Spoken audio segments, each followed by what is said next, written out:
Right then, so let's make a start.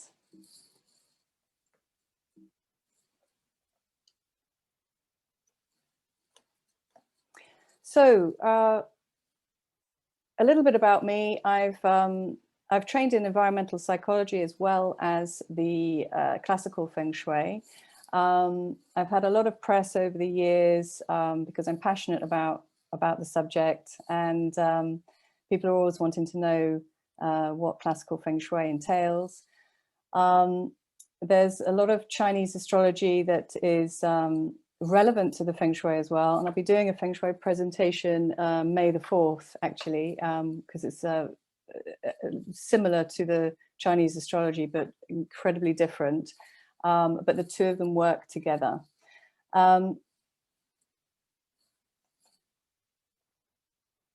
Here are a few of the people that I've worked for over the years.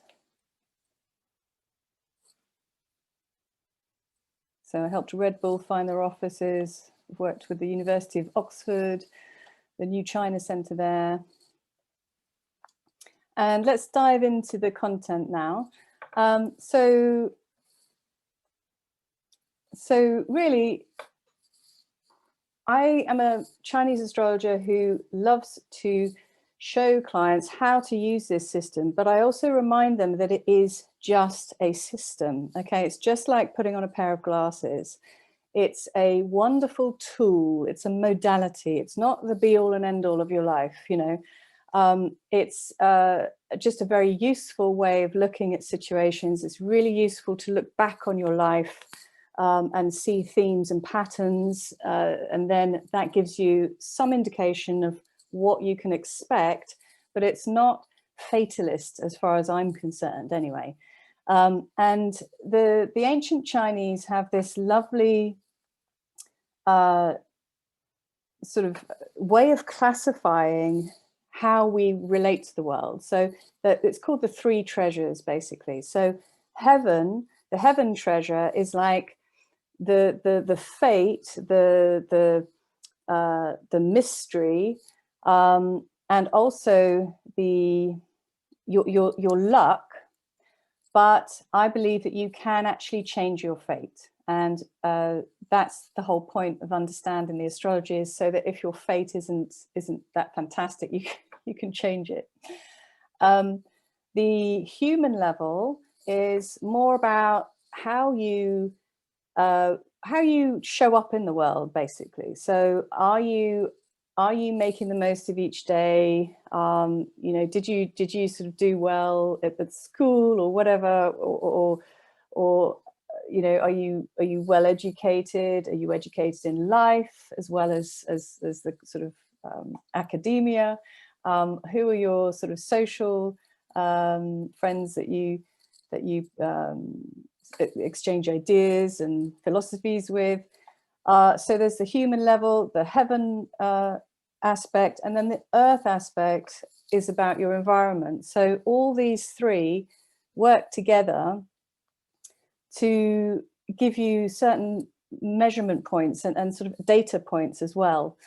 So your environment is like your Feng Shui, and literally, are you surrounded by beautiful fresh air, or are you surrounded by electromagnetic stress and bad Feng Shui or whatever? So these three treasures are all what makes up the viewpoint of the classical, the ancient Chinese philosophers, and it helps inform our understanding of life, basically. And so unlike the Western astrology, which is a bit more about personality and destiny, the Chinese astrology is, in my opinion, much more about the sort of nuts and bolts of life. It does go into your personality to a certain degree. So the Western astrology is, you know, people know it as constellations and how the planets are interacting over time. The planets do have a relation to the 5 elements in the Chinese astrology, but they're not as prominent as they are in the Chinese astrology. So what I'd like to do is show you what a Chinese astrology chart looks like, but this is going to be after a few more slides, because I want to take you through the Chinese animals themselves, because they've got a lot of information in them. But basically, your full Chinese astrology chart is not just the year that you were born, which is what we're going to cover a bit later. So people were born in the year of the tiger, or the year of the ox, or the year of the rat, whatever. To get to the real gold of this system, you need to know your year, month, day, and hour. And the day becomes your day master, and it gives you 8 characters to work with. And that's why the Chinese astrology is called Ba Zi, because 8 is Ba and Zi is the 8 characters. So there are all sorts of terms I won't go into too much, but lunar mansions, heavenly stems, earthly branches. And we look at this a lot in terms of compatibility. So to take you through the basics of the Chinese animals, I've put together this little chart here, and it shows you the combination. So there's 12 Chinese animals, the zodiac animals, the rat, ox, tiger, rabbit, dragon, snake, horse, goat or sheep, monkey, rooster, dog, pig or boar. And they have like natural affinities. So if they were all together in a farmyard, they would team up in a natural kind of setting. So where you see the triangles, that's the connection between the animals. So some of them form a connection for metal. So the ox, the rooster, and the snake forms a connection to metal, for example. And the blue one is the water. The dragon, rat, and the monkey form a water combination. So what this means in practicality is that generally you'll find that your friends belong to some of these combinations of the Chinese animals. And we'll get on to the opposites as well, because there's a gift in the opposites. Even if your friends are the direct opposite of you, they can sometimes be a very stimulating friendship. So you basically have allies, and these are another form of the direction meetings, which give you further allies. So you've got Western metal, Northern water, Eastern wood, and Southern fire. And then there are different types of Chinese horoscope chart. And I'll look at a couple, we'll put them up on the screen for you to look at. There are different types. They can be weak, they can be strong. And it doesn't mean you're a weak or a strong person. It's just a type of chart. They can also be what's called follow power. So that's usually people who will always be following powerful people. They're not particularly great leaders themselves, but they'll follow the power and do very well.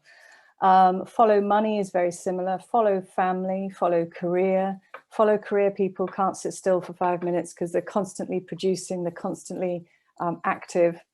You even have chi transform types of charts where your own element transforms into something else. Those are quite interesting. And then you have different forms of charts, Western metal, Northern water, etc., etc. So I wonder if we've got any couples listening in this evening.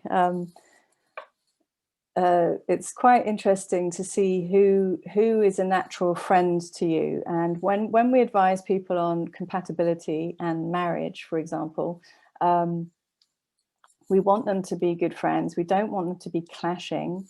So I'm born in the year of the rat, and I get on very well with people born in the year of the ox, for example. If you're a pig, you'll probably get on very well with the tiger. Now, if you don't know which year you're born, so there's going to be some people who've had their charts done they've had them done before, or they've had a mini version done, and there'll be some people listening in who have no idea about the astrology. So if you want to find out what year you are, then Pamela's going to put a link in the chat box to a blog item that I created in December, I think. So that'll show you the years of each animals if you want to find out. So if you're a dog, you'll likely have strong connections to the rabbit, and the monkey and the snake get on as well, and also the horse and the sheep or the goat. And you know what's so beautiful about the classical Chinese wisdom systems is the metaphors. So you can trace back the zodiac animals and associate them with the time of the day as well. And there are, we can't go into it all this evening, but there are certain personalities and certain qualities of each animal based on the combination of elements. So who would you not marry? I do a fair few charts of people, and it's always nice to give people good news that they are compatible. A little bit less pleasant to tell them not to marry somebody. So if you are a rat, for instance, straight opposite you, so it's always on the little dial of the Chinese animals. They're usually represented as a dial because it's easier to understand. The one opposite you is your tai soi kind of thing. It's your complete opposite. And so this also applies to the years. So we have this year, it's the year of the ox. So the ox is up here, and the people who are born in the goat year or the sheep year are against the leader of the year, which is the ox. So if the sheep is like a weak chart and sort of doesn't have an awful lot of vitality this year, they might have a difficult year, and there are recommendations that you can put in place. But if you're a strong chart and there's you have a strong qua as well, then this year could be a year that makes you really produce. It'll send challenges, but you'll overcome those challenges. And sometimes if people have got too strong a chart, they're stuck. It's like they can't get anything done. And sometimes a little bit of clash is good. So it applies the same with the people. If you're a tiger and you may have had a boyfriend in the past who's the monkey, you might have found him wonderfully fun to start with, but then over time the clashing between you just gets a bit too much for a longer term relationship. But they could have been an amazing teacher to you, because generally people who are directly opposite to us in the astrology are like they're like difficult mirrors. They'll show us the complete opposite of a situation, but we can learn from that. So it's not meant to sound like a negative thing. I mean, the technical term is a clash, but sometimes it can be very stimulating and very productive. The one especially that you don't want to have if you're seeking marriage is the dragon and the dog. That's quite hard to have, because those born in the dragon have what we call a water tomb, which was feminine. The water is the feminine, and the dog has a fire tomb, which is the masculine. And those two energies are quite difficult when it comes to the harmonization of relationships. And of course, the woman could be born in the dog, and the man could be born in the dragon, but the principles still apply.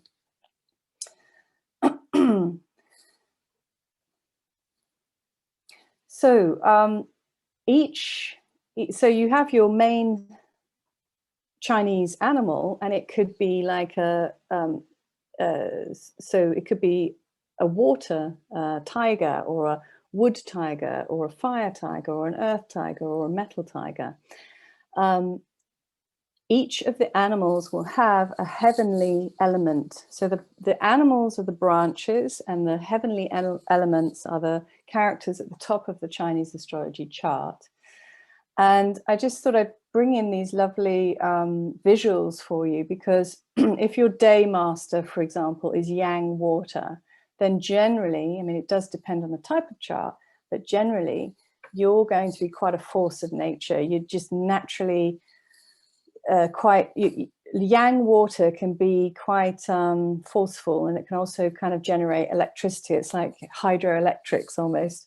And the yang water is the strong, you know, the waterfalls, the storming seas, the rain, and that's the sort of energetic metaphor that you take on if you're yang water.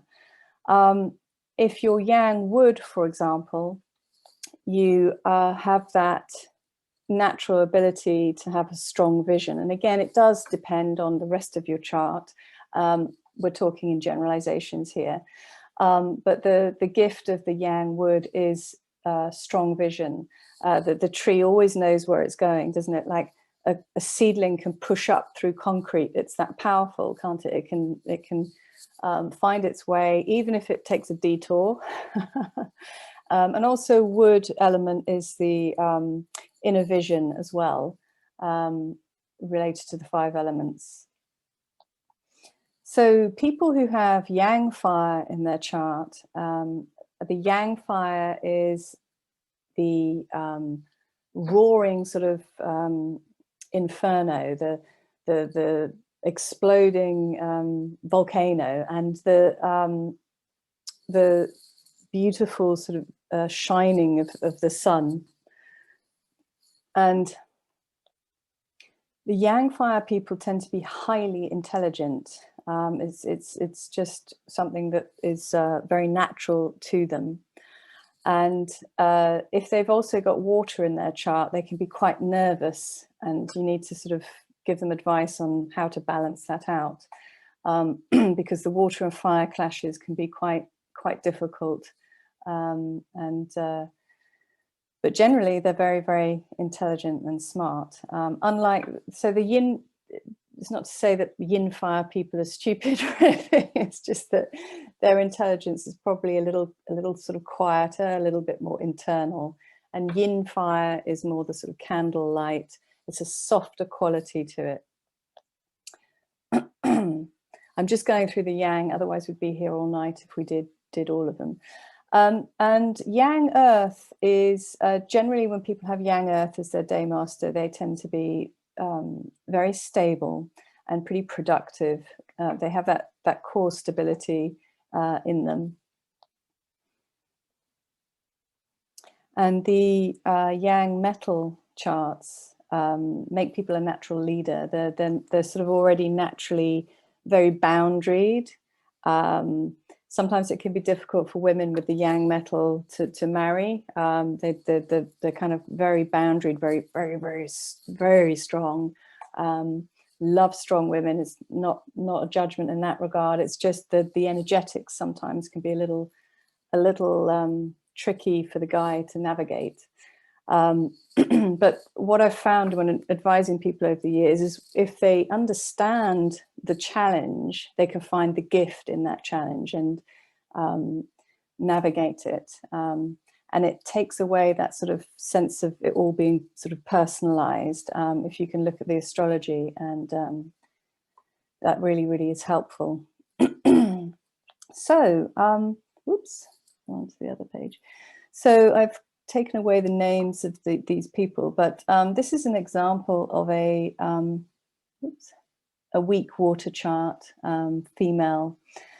So her water, this is I won't dwell too much on this because it's, you know, it's just a sort of intro, if you like. But for those of you who do understand a little bit about the 5 elements, they all have colors associated with them. So in this chart, you can see the water element is in blue. So what's happening here is the fire and the wood, so the fire is red and the wood is green, they are forming wood element.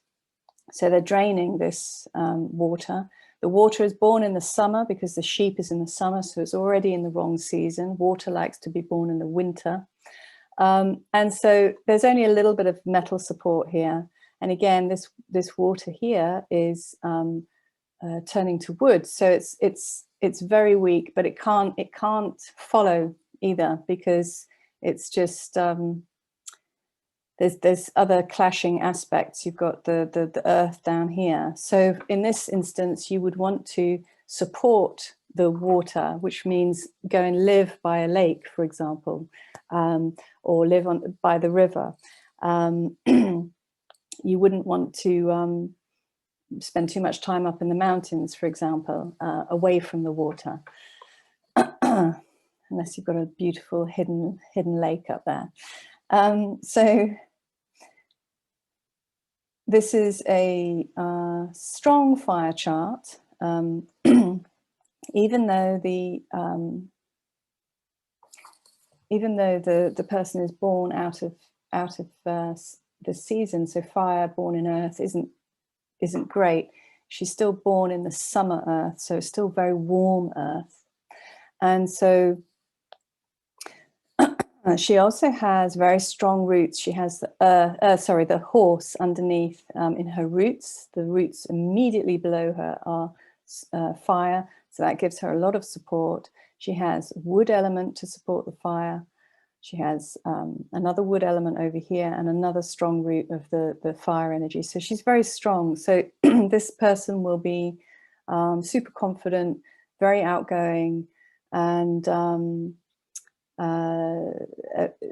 yeah, she may sometimes, she doesn't have a huge amount of earth, but she might sometimes feel a little bit blocked, like she doesn't know what to do next.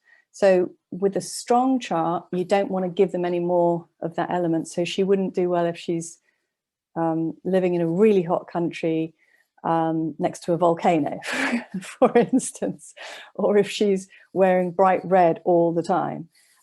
She wants to, this type of chart, they're so strong, they need to drain their core fire chi in order for it to be more productive, because the Chinese astrology and Feng Shui is all about yin and yang and being productive. So I promised in the blurb this evening that I would talk a little bit about qua compatibility in terms of business and well, relationships in general, but also in terms of business. It's quite interesting to know who supports you. So the quas are a whole different system, and what I just want to show here is that there's 4 people. These what look like fractions, you know, like a half or a third or whatever. These fractions are actually called quas. They're based on the 64 hexagrams, and they are another layer of information about your character. So the 9-9 is a very strong qua. It's metal energy, and on the surface, so the top line is what is more obvious to the world. So you could be in an office and you could feel, so Marie could be feeling quite controlled by this Nico guy, but in fact that relationship is quite productive, because he's acting as a guide in this instance, because fundamentally underneath the lower numbers are like more of the hidden world, more of the sort of internal emotional world.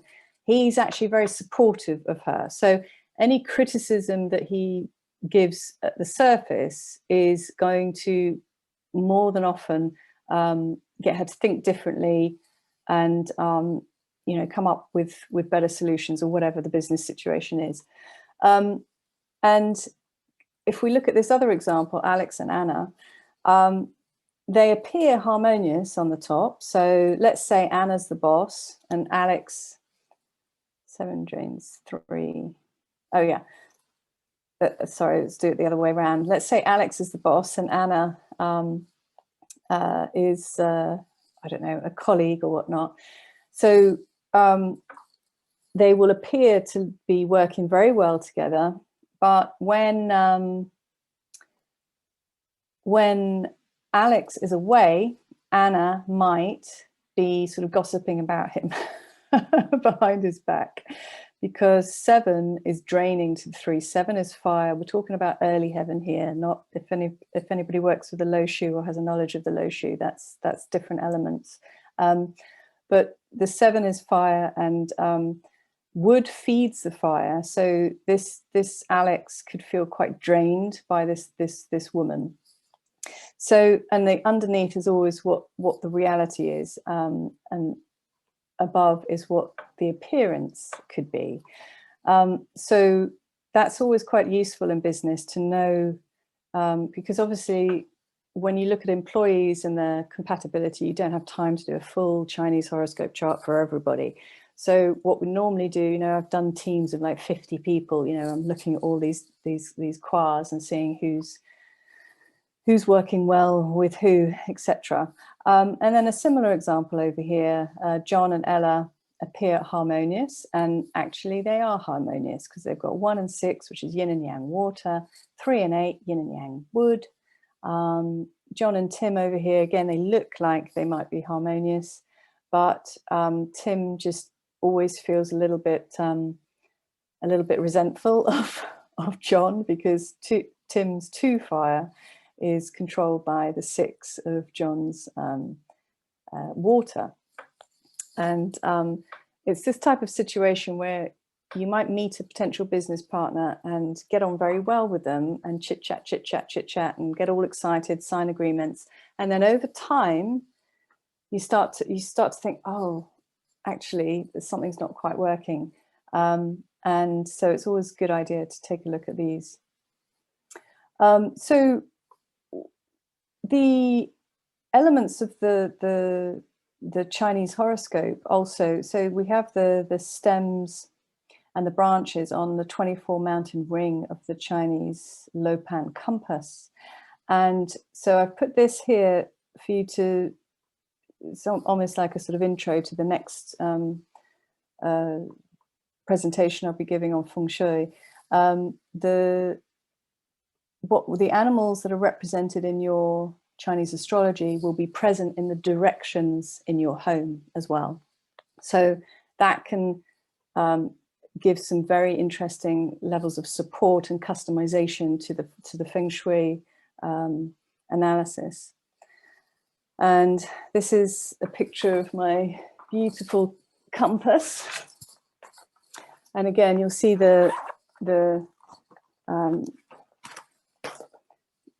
all the Chinese characters present on the compass are found, a lot of them anyway, not all of them, but most of them are found in the Chinese horoscope as well, the full horoscope.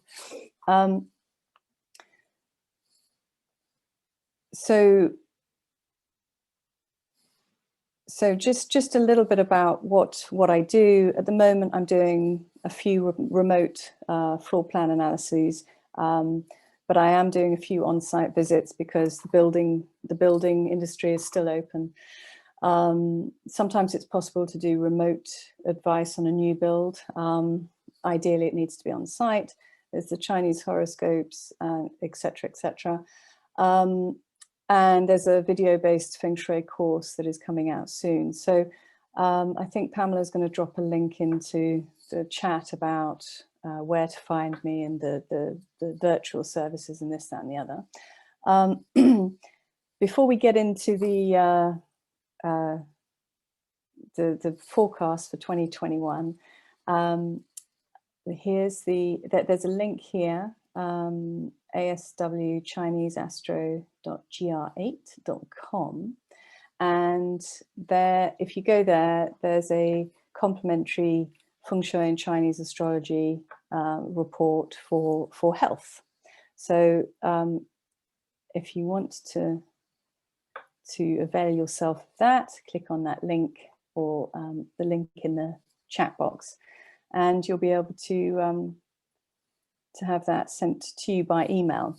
So that's it for the sort of tutorial side. I'm going to stop screen sharing now. And yeah, so what I'd like to do now is look at the Chinese horoscope predictions for the zodiac animals. So just trying to find my notes. Right, so presumably people know what they are by now. If you don't, there's a link in the chat box to a article that I've put in a blog post about the Chinese animals. So as I said earlier, the leader of this year is the ox, and so that means if you're born in the year of the sheep, you're against the energy of the year. Now, there are some Feng Shui and Chinese horoscope advisors who say being born in the year of, if you're in the year of the ox and you are an ox, that it can be problematic, but I've not ever found that actually. If you're aligned to the year, especially if you've got good Feng Shui to support you, it tends to be quite good. It's not as challenging as if you're against the year. So there's a little bit of sort of philosophical, professional disagreement on that, but I'm a perennial optimist, so I think it's been my experience with clients of mine that if they're the leader of the year, they have a fairly good year. So what's going on for the rat? So the rat, it was a year of the rat last year, and that was quite an interesting year for everybody, obviously, for obvious reasons. The rats will still have managed to thrive, though, because they are very adaptable.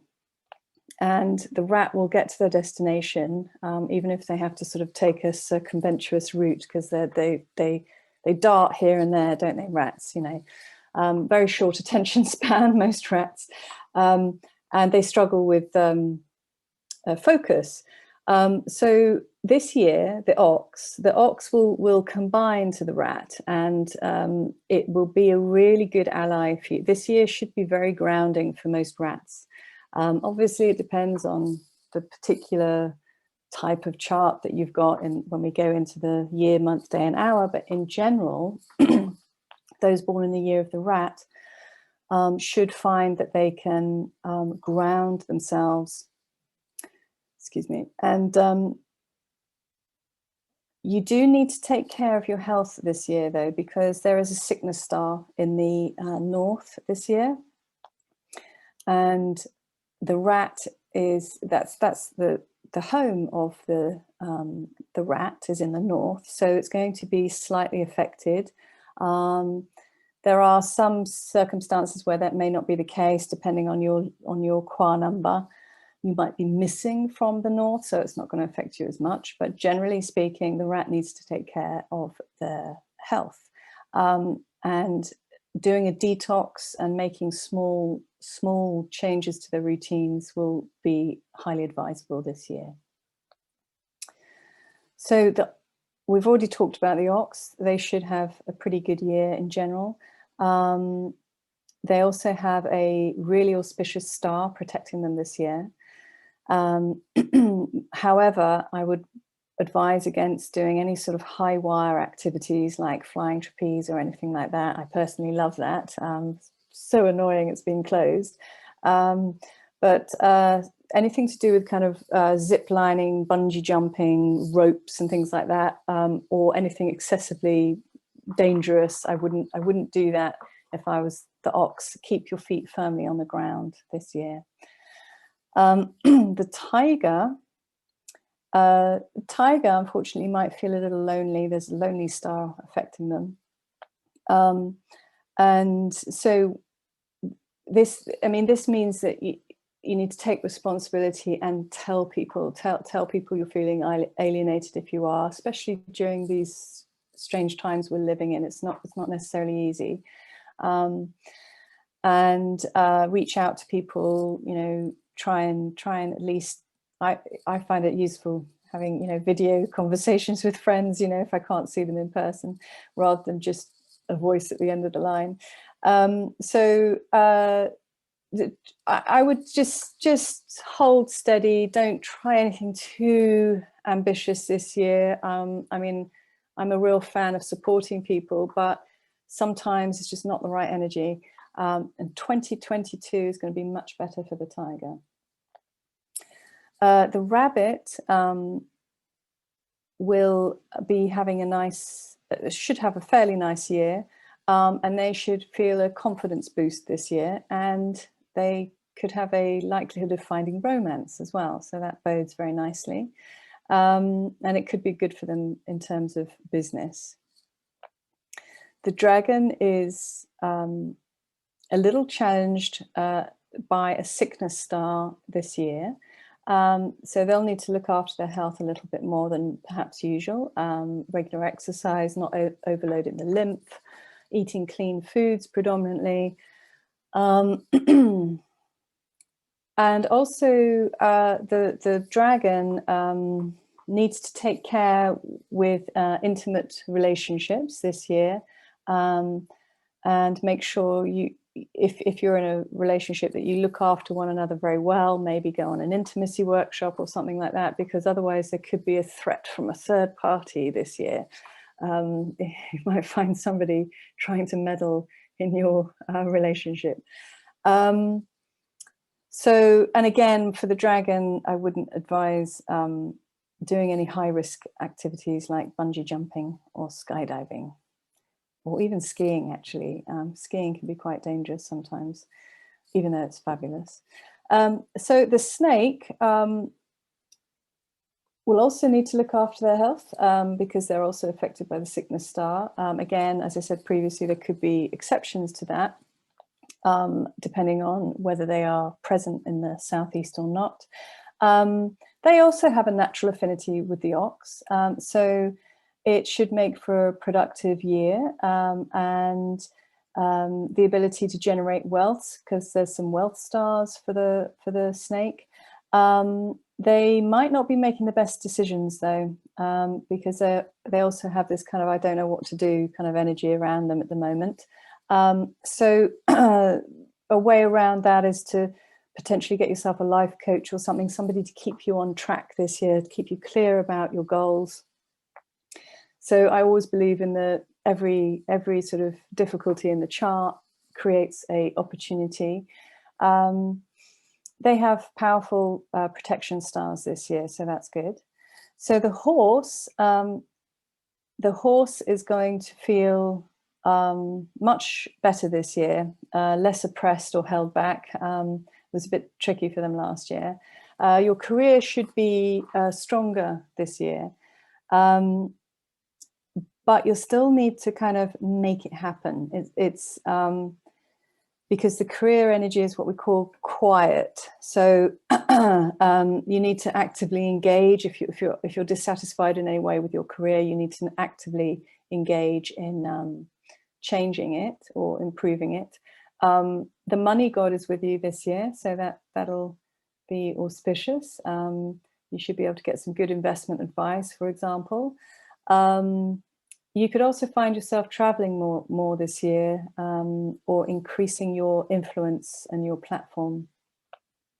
But take care, the horse needs to take care not to lose their temper this year. The sheep and the goat, we've already mentioned that the sheep is against the energy of the ox this year, so they may start to feel a bit disheartened, but depending on their chart, it could be an opportunity to bring out their best. If they're already a little bit unwell, for example, it may crush them even further. So it needs bespoke advice to make the most of this year. The monkey should have a pretty good year. They've got a heaven blessing and also some good energy stars in the southwest, which is where their sign belongs. And they too have auspicious portents around finances. But it's always important to say that just because the financial luck might be on your side, it doesn't mean you can just make rash decisions that aren't well thought through. You know, no amount of good feng shui will protect you from that sort of thing. But the monkey may also find themselves studying more this year, or even teaching. And you might also move home. So we've got three more animals to do before I open this up for questions. The rooster is likely to have quite a good year. Even if it challenges them a little bit to fine-tune their approach, they should find it easier to have positions of leadership. But they too need to be careful of any sexual problems with an existing relationship. So that could be some sort of dysfunction, or it could be an illness, or it could be an affair, or a withholding of intimacy, or too much interest in sex. You know, or an unwanted pregnancy. It's called the sexual poison star. Is affecting them this year. So just be extra careful with your relationships. That's all I would say, your intimate relationships. But they do, yeah, so the ox is a great ally for the rooster as well. So they could team up with the ox. The dog isn't in the best of positions this year. They have some negative earth stars, and there's also a troublesome star in the northwest, which is the home of the dog. But on the positive side, you can innovate and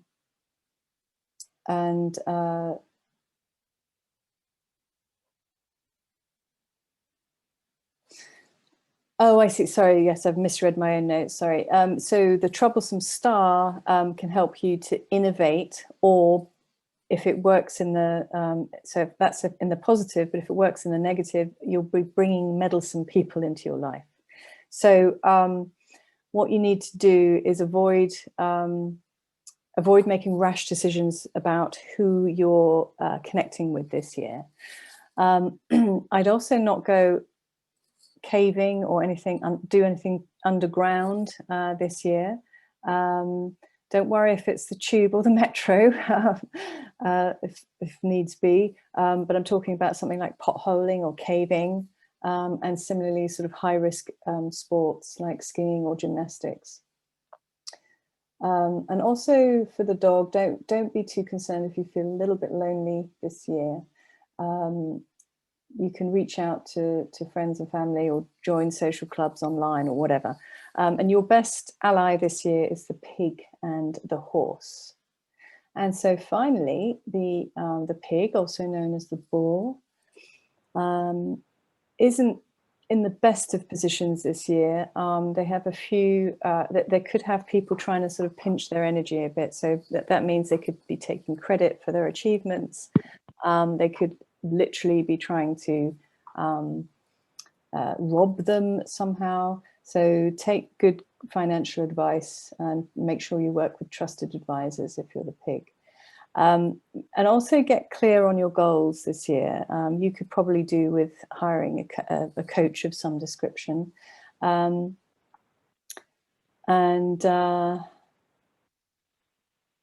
You also benefit from the ox this year. So overall, if you're careful and just, it should turn out pretty good for you this year. So that concludes the forecast for the Chinese animals. And I'm very happy to take questions. Right, this is the first time I've gone into the chat.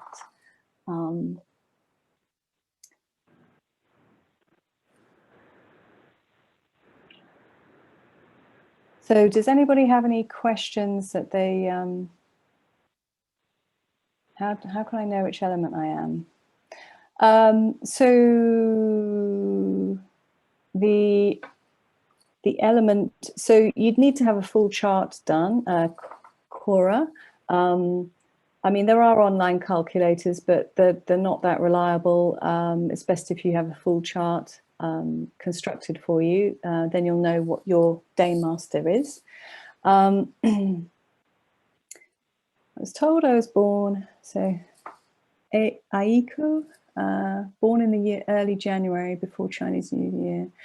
So yeah, so there's different opinions on this. Generally, so in our system, we take the the winter solstice. We take the winter solstice as the energetic start of the year. So for the the ox year 2021, for us, that started in December the 21st last year. So if you're born between the winter solstice in December and the Chinese New Year, but more accurately sort of a spring festival in some ways, then you'll belong, in our system anyway, you belong to the year before. So you belong to the, I always get this confused, I've done it thousands of times, but you can check my website. So the year starts earlier, right? So you're not still in last year, and the year starts earlier. So you will have gone into the ox year at the winter solstice, or whatever year you were born in. Just look at both those years, and then you'll be able to find that out. Look on my website if you want, and then you can look at which year you think you might have been born in, and then look at the one before that or after it. So is this compatibility? So, the pig and the rabbit for marriage. Yeah, it's not, they're not against one another.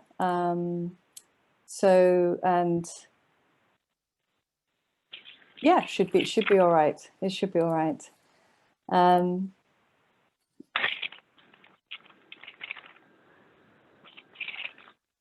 Right. Somebody's asking, is Chinese astrology having any advice for signs with their Western astrology? I personally don't like to mix systems too much, but there is a book, gosh, I can never remember the name of the author, but there's somebody in America who's written a book on Chinese astrology and Western sun signs. So I'm sure if you Google it, you'll find that. Best and worst compatibility for the pig. So Ivana is asking, okay, so for the pig, the worst would be the snake generally, because they're directly opposite you. You might get on very nicely with the rabbit, but yeah, definitely avoid the snake.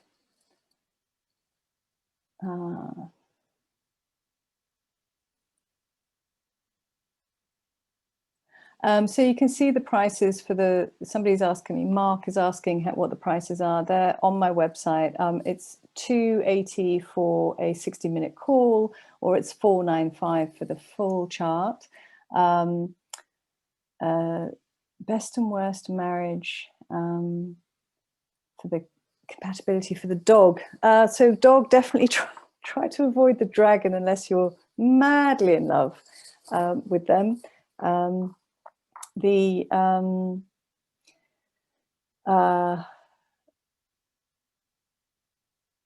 So dogs get on quite well with horses, actually. That could be quite good. There's so many questions coming in. It's wood and metal are good allies. Not especially, but sometimes the metal can give a guiding influence to the wood element, and it depends what type of chart they have, because sometimes the quars are very powerful as well. So I don't know if you noticed there were numbers as well. So those fractions that I looked at earlier in the presentation, they are in your Chinese horoscope as well. And the compatibility, where we look at the quars of the year, month, day, and hour, and also the stems and the branches, naturally, of the actual chart. So thank you for your thanks. Several people have thanked me for this information. That's lovely. I'm just trying to see if I've got all the questions. We've only got about six minutes left. I think I've can you?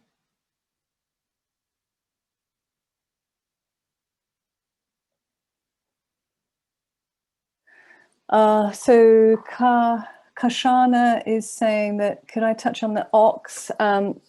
Because her sound was a bit low. I think the best thing is to look at my website. I'll type it in here because that will have the reading.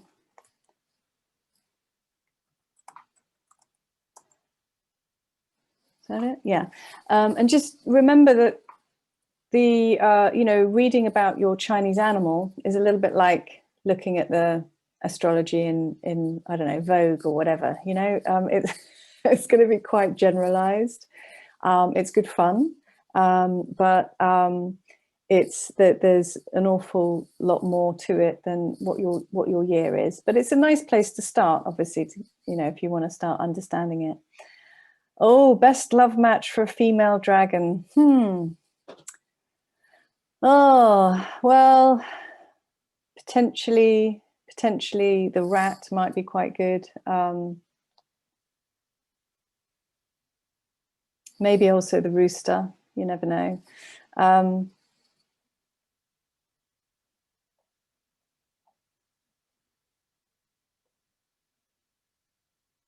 Is it a good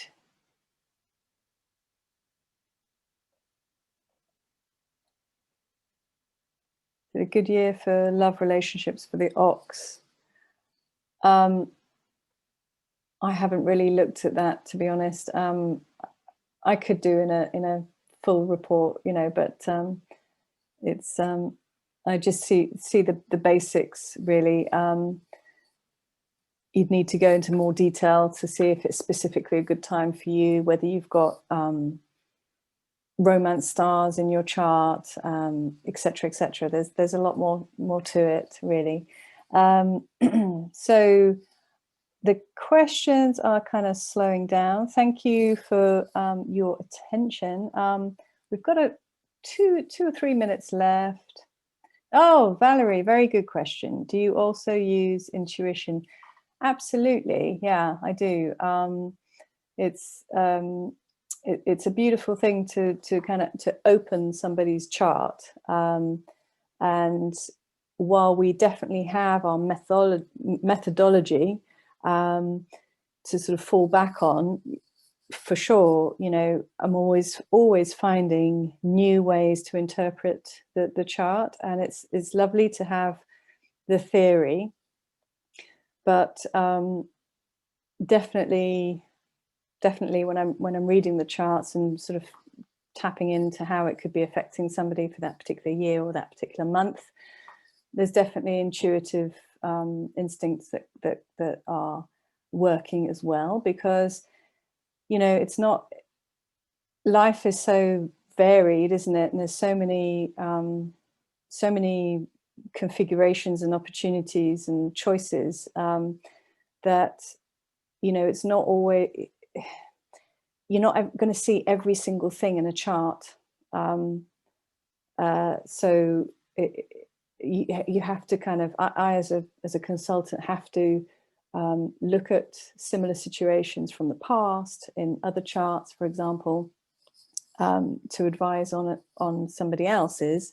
But like for instance, you're never going to know what's going to happen. But a colleague of mine did a chart where some guy, literally his heart stopped in the middle of this high street one day, and looking back, there was a very, very severe influence in that month, in that year, and on that day. But nobody, you know, unless you have like a full-time advisor, you know, taking you through every single day, you're never going to pick that up. You know, it's and even if you picked it up, you might not know precisely what that crush on the fire element was, or that body part. You might not know exactly what it's going to do. So yeah, you do have to use a little bit of intuition as well, and imagination as well, you know. Thank you for that question.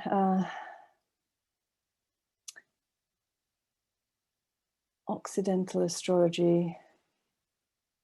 I have to be completely honest, I don't know what you mean. Do you mean like Vedic astrology or something like that? Yeah. No, I keep it simple. It's the Chinese astrology. I don't use the Western astrology. So yeah, I imagine that would be Oriental astrology. I just know it as Chinese astrology. So, and I let people specialize. Yeah, I just don't know what Occidental astrology happens to be. So, so anyway, but thank you for your attention, and I hope that's been useful. Thank you. I appreciate the little messages of appreciation. Jolly good, and thank you for keeping your cameras on. It's always nice not to have to speak to a blank screen. So I shall say goodbye and invite you to join me on May the 4th, where we'll be diving into Feng Shui. All right, take care, everybody. Thank you. Bye-bye.